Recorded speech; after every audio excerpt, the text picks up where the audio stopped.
This is not for everyone. Takes what resonates and leave the rest. So, this is your person's reading. So, itong your person's reading, lagi talaga tong kinukuha or pinipili ng mga clients ko pagdating sa personal reading. So, if you want to book a private reading with me, just message me. I don't have any accounts. I only have one account and ito lang, Facebook page lang. So, your person's reading. This is not a private reading. This reading is for the collectives. So, takes what resonates and leave it. Your person's reading.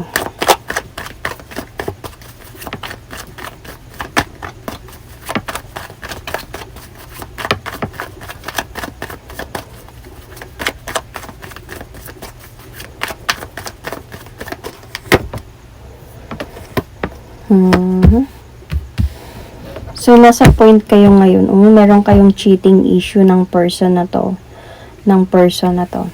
Okay? But then, I think this person is trying to offer you second chance.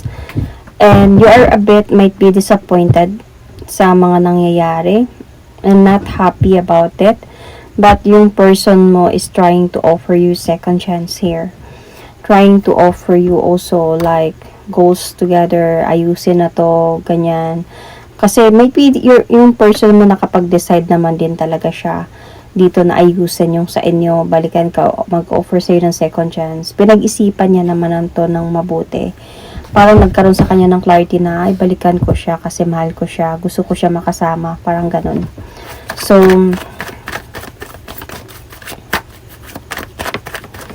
ano yung nararamdaman ng person mo para sa'yo?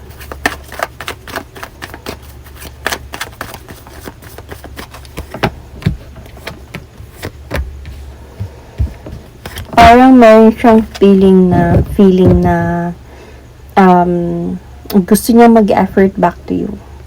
Gagawin niya yung best niya para mahuli yung loob mo ulit o makuha yung loob mo ulit. Pero nag-gather pa talaga siya dito ng idea on what to do next. Kasi medyo challenging to para sa kanya. Dahil nga sa ginawa niyang kasalanan sa'yo. Pero namimiss ka talaga ng person na to. Kaya nga nag-decide talaga siya na balikan ka. Hindi niya naman ginusto yung umalis siya before. Lapag sa loob ngayon. Kaya lang ayaw niya lang siguro ng gulo. Para tumahimik na lang. Para magkaroon na ng peaceful yung sitwasyon. Alis na lang siya. So parang ganun. So at this point parang hindi madali para sa kanya ang lumapit sa iyo ulit, pero nagkakaroon sa kanya ng idea on what to do. Might be to talk to you, trying to show you the effort na gusto niya nang bumalik ulit. Siguro tumagal din kayo ng person na to. And nakikita niya kasi sa iyo ngayon na parang nag-move on ka na. So ano ba yung intention ng person mo sa iyo? Intention niya towards with you. Gusto talaga niyang makipag-ayos sa'yo. Gusto niyang mabalik kayo sa dati or lalong magmahalan pang higit pa at maging masaya ulit. So, ito talagang gusto niya ma-save yung relationship ninyo again. And also, as a point kasi ng gumugulo kasi to sa isipan niya. So, parang gusto niya ng freedom this time. Yung bang parang sa feeling niya na gusto niyang matanggalan ng tinik. And you and him, or him, her and you, pag magkaayos kayong dalawa, parang nagiging okay para sa kanya. So, ano yung plano ng person mo towards you? Or for you, for your relationship? Ano yung plano ng person mo dito?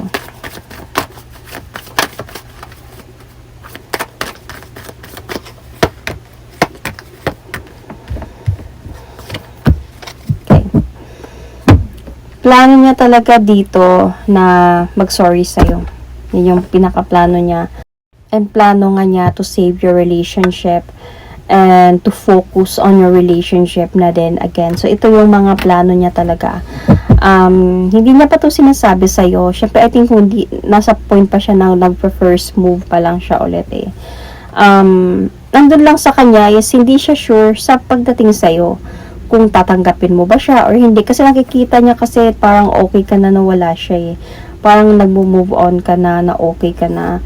So, siguro naiisip niya din na baka napagod ka na mag-antay kung kailan siya babalik, kung kailan siya magbago or something like that. Siguro dumating din sa point na hindi kayo nag-usap ng medyo, hindi naman siguro matagal, pero syempre, dumating sa point na parang napagod ka din siguro mag-antay, yun yung iniisip niya.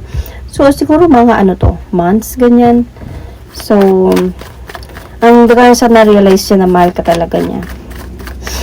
So, ano ba yung tinatago niya? Na-achieve na naman ako. Ano yung hindi niya sinasabi sa'yo? Ano yung lihim niya sa'yo?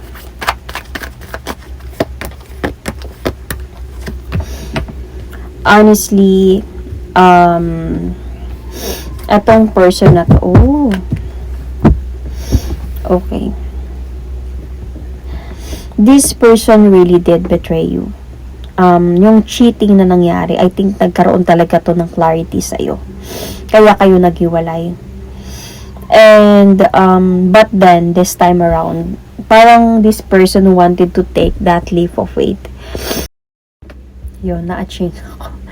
Anyway, I think this person, may mga bagay siyang pinapaniwala niya sa'yo na hindi na totoo last time nung kayo pa. Etong person na to, ang nakikita ko kasi dito, like, nararamdaman ko na bumalik to siya sa ex niya. May binalikan siyang ex para nga maayos sila. Ang problema dito, and ito siya, during the time na kayo pa, inaayos niya na tong sa kanila. So, may mga bagay na, may mga changes na during the time, if napapansin mo, if na-remember mo nung hindi pa kayo hiwalay, may mga times na nagsisinungaling na siya or may mga pagbabago na sa galawan niya, sa time ng pag-uusap ninyo, pagkikita ninyo. Kasi inaayos siya, na-try niya nang ayusin yung past niya. But then, hindi siya nag-work out. Nag-aaway sila at lalong I think that that past person niya na gusto niyang ayusin is parang na-end yung cycle nilang dalawa.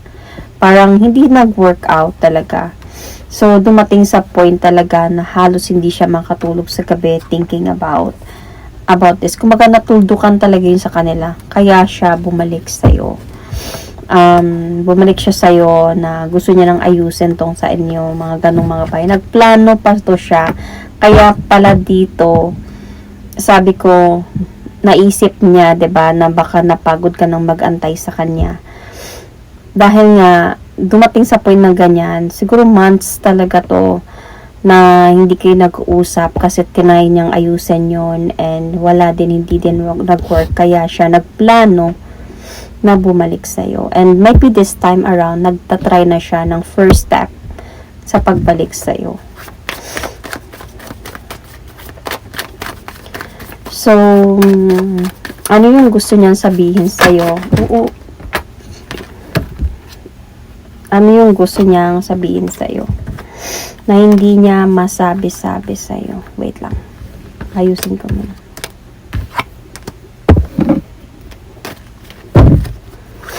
Ano yung gusto niyang sabihin sa'yo? Na hindi niya masabi-sabi sa'yo?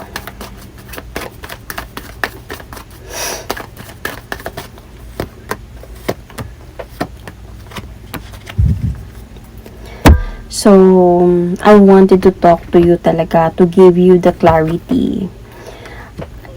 Kahit pa nung naghiwalay tayong dalawa, I'm still very much connected to you. Mahal kita. Kaya lang, trinay ko lang talaga ayusin yung sa amin. May they have responsibility. Try niyang buuin ulit. Pero hindi talaga nag-work. So, even during that time, hindi ka niya nakalimutan. Iniisip ka pa din niya. Pero nagbaka sakali lang talaga siya. But then, yung hindi nga nag-work, syempre ikaw agad yung naisip niya. parang he wanted to tell you that I wanted to talk to you, to explain to you everything. So, pinag-isipan ko to ng mabuti. Parang na-enlighten ako and realize that I still do really love you and I'm still willing to offer you that new beginning. Nagsisi ako kung bakit kita iniwan. Nagsisi ako sa sa pagkakamali ko sa'yo. Na nag-move forward na lang sana ako with you, hindi na tayo umabot pa sa ganito. So, I'm sorry kung naipit ako sa sitwasyon during that time. Yet, here I am again this time. I want to let you know na sure na ako this time sa pag-move forward towards with you. So, yun yung gusto niya sabihin sa'yo. Ano yung pwede magiging outcome dito? Possible outcome. May nahulog.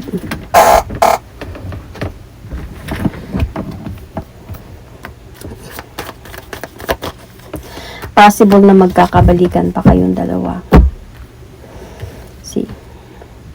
So, may possibility of pagbabalikan, balance connection, parang mabalik yung harmony ng pagmamahalan ninyo, magkakaintindihan ulit, magkakausap ulit, because this person do love you. Really, mahal ka niya. And feeling ko dito, sa decision na ginawa niya dito, ready naman siya maging, siguro kung meron silang responsibility with that ex, siguro nasa point siya na supportahan niya na lang, and okay naman sa kanya, parang maging tatay pa din siya kung may anak sila nung past na yon, kasi parang may father figure talaga dito so supportahin niya yun, hindi niya yung pababayaan. But then I think this person will going to decide na talaga with you. So, on your part, it's not that easy. Okay? Hindi madali, though may possibility sa pag-aayos sa inyong dalawa. Hindi madali, of course, para sa'yo makalimutan yun. May mga times talaga na parang you were going to feel like to walk away emotionally na lang, na wala ng tiwala, mga ganung mga bagay. Pero, when this person siguro mag-show siya sa'yo ng proof and effort, pagmamahal, I think there is a possibility na in the future, maayos din ang lahat ng to. Yun.